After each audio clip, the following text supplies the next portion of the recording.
Assalamualaikum warahmatullahi wabarakatuh. Terima kasih sudah berkunjung di channel YouTube kami, channel YouTube tercinta, sahabat dan family friendly. Kami dari kelompok biru ingin membawakan sebuah karya kami yang kami buat selama masa pandemi, yaitu membuat aplikasi mobile, aplikasi sistem booking yang berjudul SteamO, sistem aplikasi booking cuci motor. Berikut kelompok RPL kami. Yang pertama, saya selaku sebagai ketua, Muhammad Fikri Andriawan. Yang kedua, Iwan Febri Setiawan. Yang ketiga, Wisnu Zulfi. Yang keempat, Raden Kamil Suendi. Yang kelima, Haji Fahru Rozi. Yang keenam, Muhammad Zulfahmi. Baik, selanjutnya.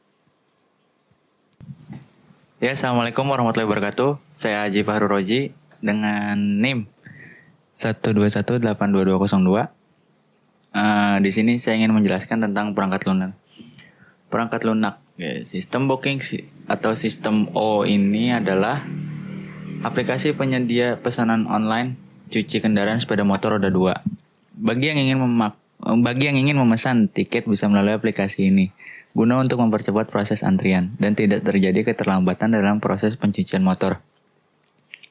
Di aplikasi ini juga bisa mendaftar atau membuat akun atau user terlebih dahulu untuk bisa terdata lebih lanjut antara pengguna dan admin.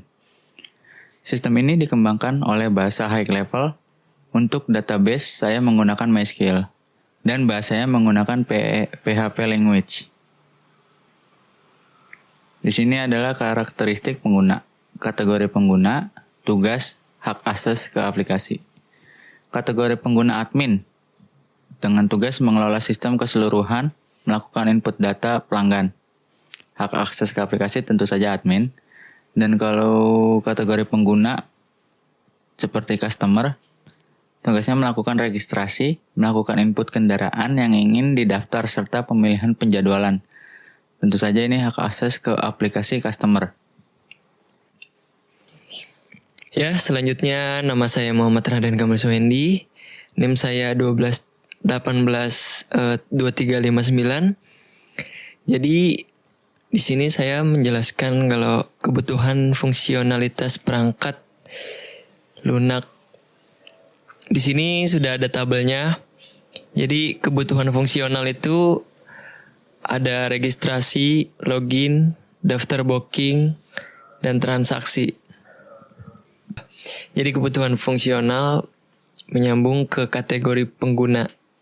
Nah, di sini ada customer dan admin. Nah, masing-masing itu dia punya kebutuhan sendiri. Dan selanjutnya ada deskripsi. Jadi registrasi dilakukan oleh customer pada form yang sudah tertera. Terus selain itu login juga dilakukan oleh customer. Udah pasti. Selain login ini juga ada sign up juga oleh customer. Dan yang ketiga ada memasukkan data yang ingin didaftar pada kolom input. Jadi itu kebutuhan customer. Dan terakhir ini ada transaksi dari admin. Jadi dia bakalan ngurusin bukti pembayaran cetak. Next, kebutuhan fungsional perangkat lunak. Ya, di sini ada SRS ID, SKPL Arena 005 dengan parameter availability. Nah, requirement-nya ini aplikasi selalu bisa diakses kecuali tabrakan data. Terus yang kedua SKPL Arena 006, parameternya reliability. Requirement-nya adalah kegagalan sistem ketika terjadi adanya data collision. Yang ketiga SKPL Arena 007. Parameternya ergonomi. Requirement-nya aplikasi harus user friendly. SKPL Arena 008. Parameternya portability. Requirement-nya aplikasi dengan kemampuan multi-platform bisa diakses lewat apa saja. SKPL Arena 009, parameternya adalah memori. Requirement-nya menyesuaikan dengan kapasitas yang dimiliki user. Terus SKPL Arena 010, parameternya response time. Sistem harus bisa menjalankan aplikasi di bawah 5 detik. Itu requirement-nya. SKPL Arena 011. Parameternya safety. Requirement-nya sistem tidak mengizinkan untuk akses terkecuali terdapat admin yang mengakses. Terus next SKPL Arena 012. Parameternya security. Requirement-nya data hanya dapat diubah oleh karyawan dan admin. SKPL 013, parameternya komunikasi. Requirement-nya khusus ini masih bahasa Indonesia. Mungkin nextnya bahasa Inggris kali. Ya segitu aja dari saya.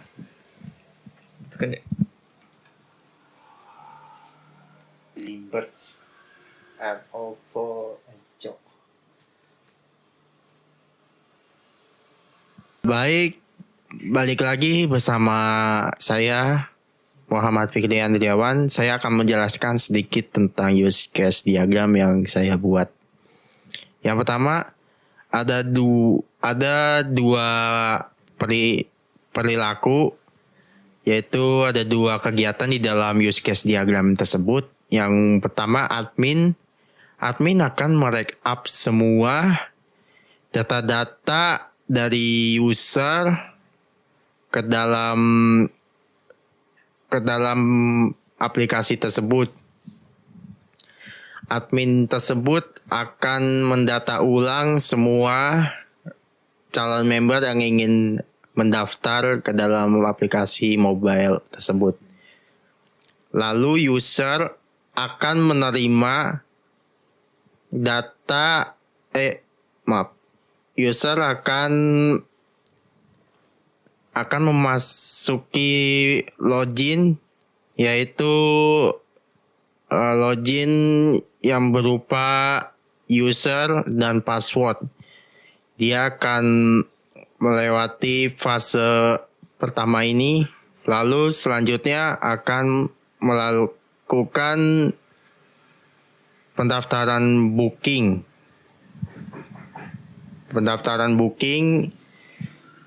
yang akan didaftar oleh user tersebut.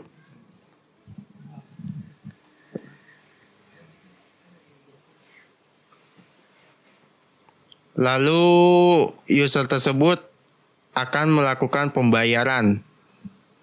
Jika bookingnya sudah terdaftar, akan muncul pembayaran transaksinya.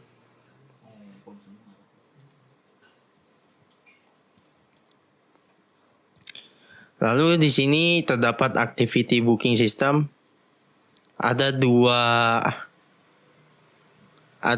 kegiatan ya. Yang pertama member mulai program lalu memasuki tahap login. Jika username-nya betul akan lanjut ke bawah. Kalau tidak maka balik lagi ke atas. Terus cek jadwal giliran. Artinya tuh si user akan melihat jadwal giliran user tersebut. Apakah giliran dia apa masih ada yang masih mencuci kendaraannya gitu. Lalu kalau udah akan memasuki input data booking. Di sini input data booking yaitu memasukkan daftar-daftar kayak daftar daftar keperluan data-data gitu, kayak modelnya permintaan dari si aplikasi tersebut. Lalu masuk akan diproses oleh sistem konfirmasi booking. Sekiranya data-datanya udah benar, akan dilanjutkan ke list jadwal booking. Kalau tidak, maka data booking terhapus. Lalu selesai.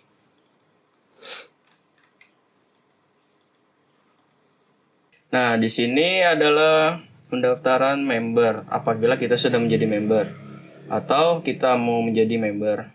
Ini adalah diagramnya. Yang pertama yaitu registrasi seperti biasa, lalu kemudian setelah registrasi data member masuk, kemudian setelah data member masuk diproses menjadi disimpan datanya.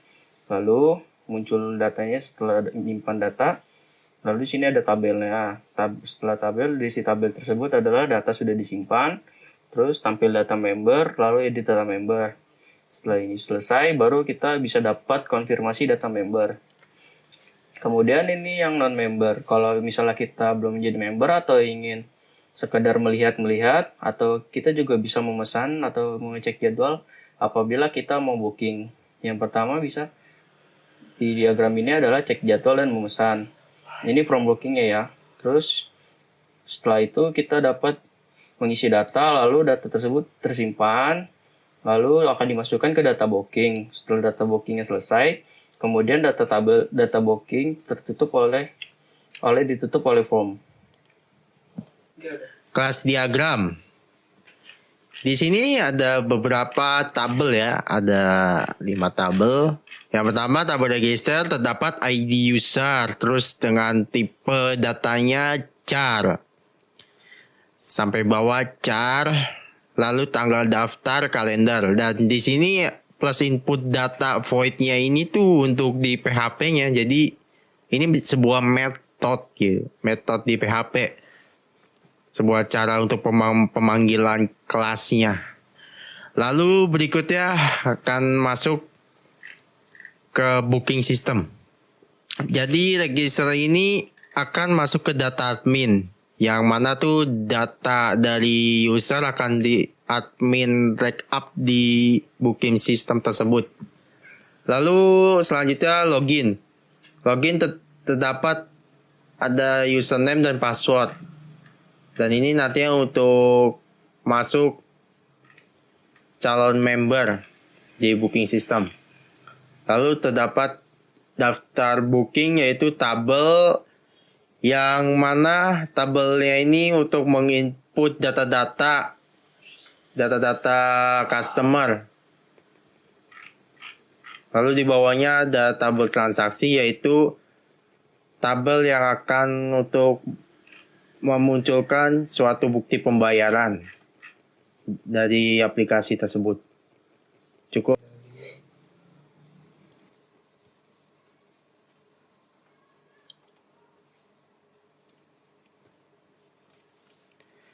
Halo, kembali lagi bersama aku di sini. Saya membuat mockup itu melalui Google ya. Dan nama website itu UIZard.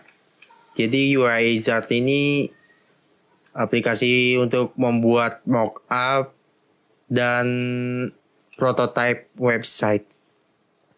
Lalu saya di sini tampilan awal mockup ya. Di sini tampilan login, yang dimana itu terdapat ada email, ada password. Jadi email passwordnya ini untuk syarat masuk ke aplikasi tersebut. Dan di bawahnya juga ada 2 button. Yang pertama don't have any account. Kalau Anda tidak mempunyai akun, maka daftar. Klik aja linknya di sini. Lalu yang kedua button forgot your password. Jadi kalau passwordnya lupa ya tekan aja di sini.